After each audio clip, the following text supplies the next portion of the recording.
Hello everyone, welcome to Come Sit at My Table. We're happy to have you here with us for this video. Today we are making salsa corn cakes.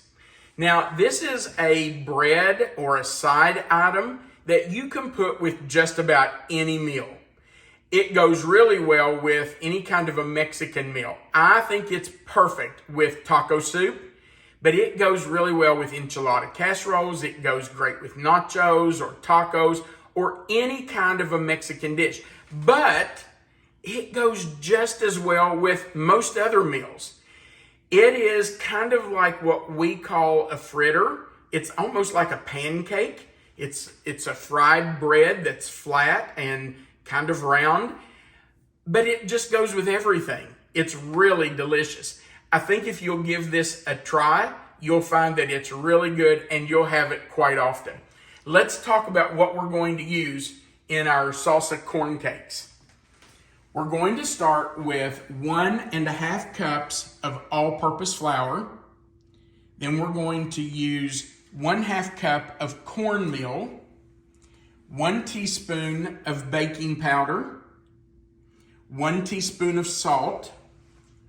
We're going to use 8 ounces of cream cheese. Now this is an 8-ounce block, so we're not going to use the whole thing. We're only going to use 6 ounces of it, and we'll talk about that more when we get back to it. But you do want this at room temperature.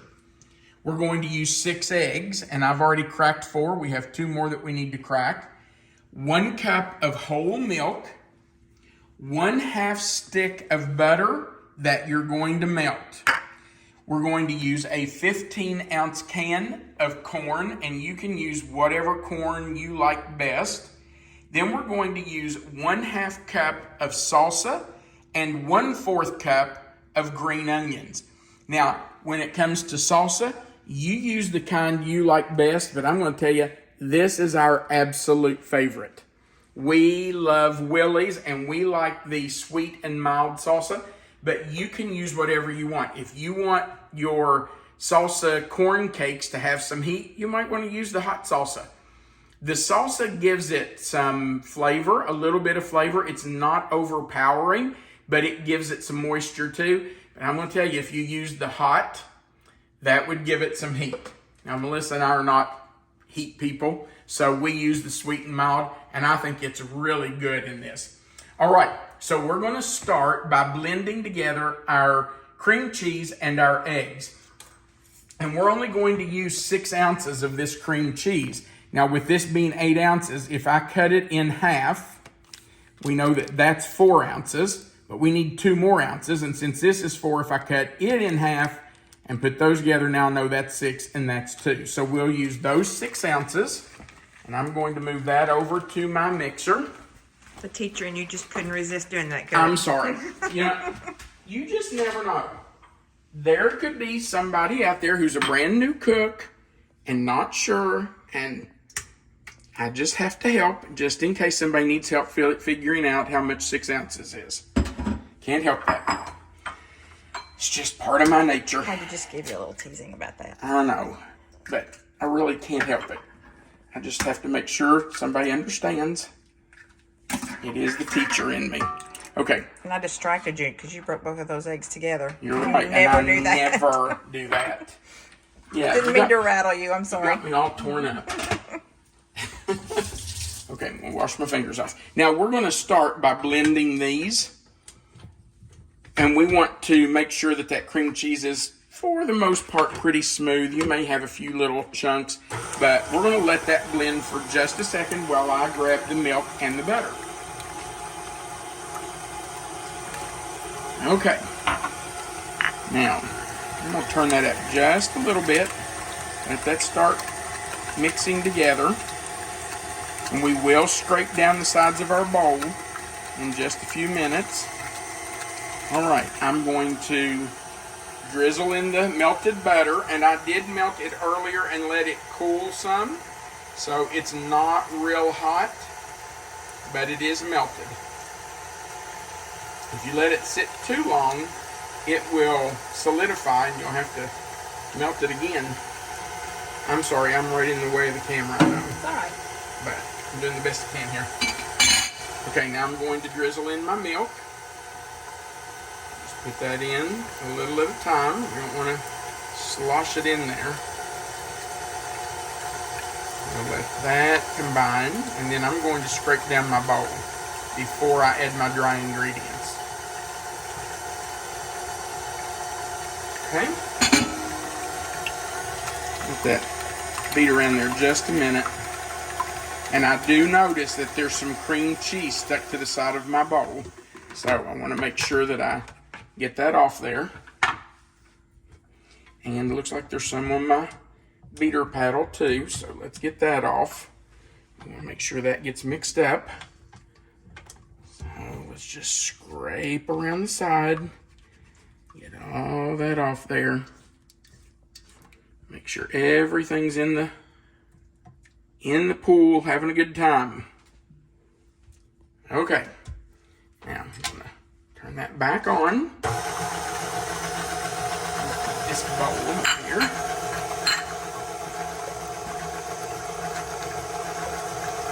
Now we're going to add our flour and our cornmeal.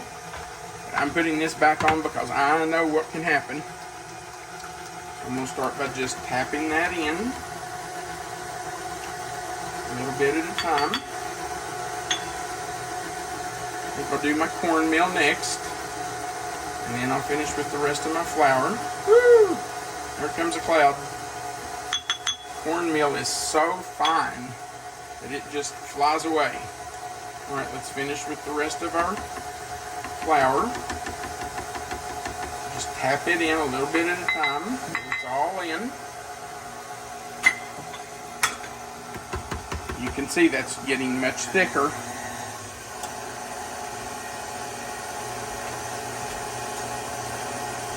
Right, I'm going to put in our salt and our baking powder. So there goes our salt. And 1 teaspoon of baking powder.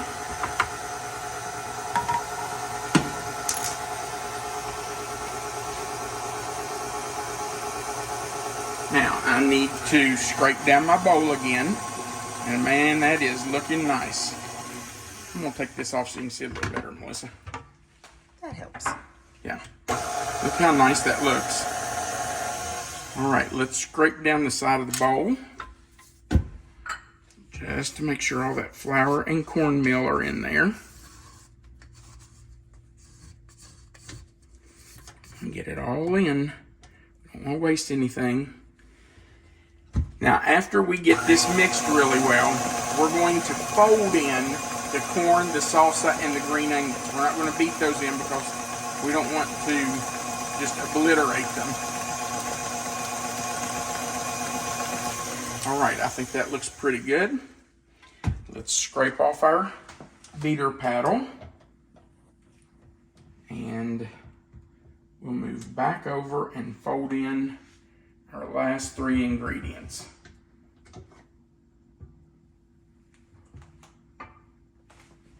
Okay.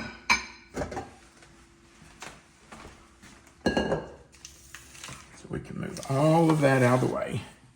Now, we're just going to fold in our corn, and I did drain the corn. Drained it pretty well. In goes the salsa. The Willie's Sweet and Mild. And our 1/4 cup of sliced green onions. Now, if you don't like green onions and you would rather just have like chopped onions, you can do that.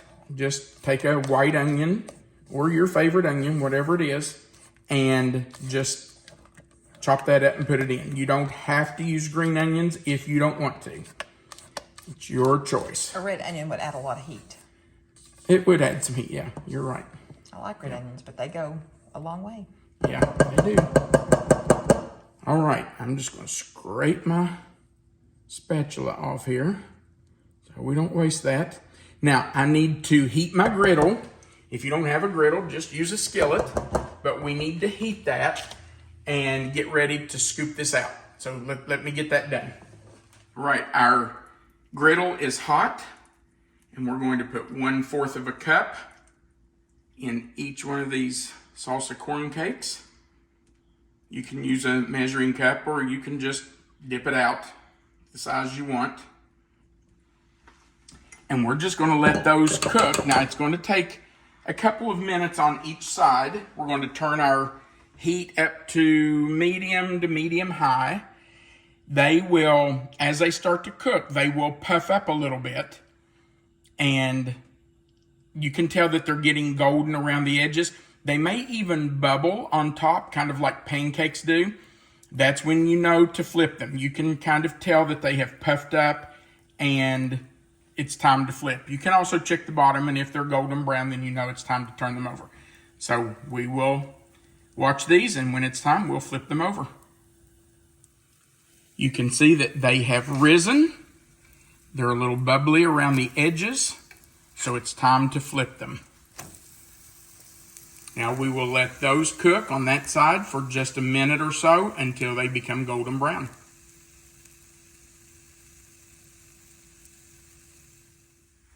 I think our salsa corn cakes are ready to take up. So we'll just put them on our plate and get ready to taste one. Those look really good. They are good. They smell good too. Yep. Now, the way we like to eat them is with a little bit of sour cream and a little bit of salsa on the side. So we'll just put a little bit on here. Babe, I know you want sour cream, right? You know it. You know what? I think I'll take one of these off because we don't need to eat both of these right now. Put it on a cooling rack and we'll just eat one. So we'll put a little bit of sour cream on the side. And you can put it right on top if you want to. I know my wife. She would put it right on top, wouldn't you, baby? I would, but since we're going to share this one, we'll just put it on the side. Yeah, I like it on the side better. And a little bit of salsa. Okay. Now, are you going to take the first bite? I would love the first bite. You can give me the bite that's got the sour cream in it. You just want a bite of sour cream. I know you. All right, babe. Here you go. Let me blow on it. I don't want you to burn your mouth. Okay, there you go. It's making my mouth water. That is so, so good. I love it. I know you do. Okay. My turn. Oh, definitely perfect for taco soup. Yep. So good. It is with any kind of Mexican meal. Now, I got this recipe. I think it was out of Taste of Home magazine. I think it was in there at least 20 years ago. So it's a tried and true recipe. And honestly, I said taco soup, but that would go with any soup. Mm-hmm. That'd be great. It does. There's nothing really, there's nothing Mexican about it. So, you know, it doesn't just go with Mexican food, but it does go really well with Mexican food. And if you don't want the sour cream and the salsa, eat it just like that. It's delicious, I promise. All right, thank you so much for watching our video. I really hope you'll give this a try. I think you will really enjoy it. It's just so good. If you would, we'd appreciate you going right below the video and clicking the like button, the share button. And if you haven't before, we sure would appreciate you clicking that subscribe button, the little notification bell beside of it, and the word all. Also remember, Melissa always puts the written recipe right below this video in the description box. You'll see the title of this, Salsa Corn Cakes. If you'll click in that box will expand. You'll find the written recipe right there, and our contact information is right under that recipe. Also, there's a place for you to leave a comment, and we love hearing from you, so feel free to leave us a comment. Thanks again for watching. We do appreciate it. We want you to remember that you are always welcome to come sit at my table. Have a great day.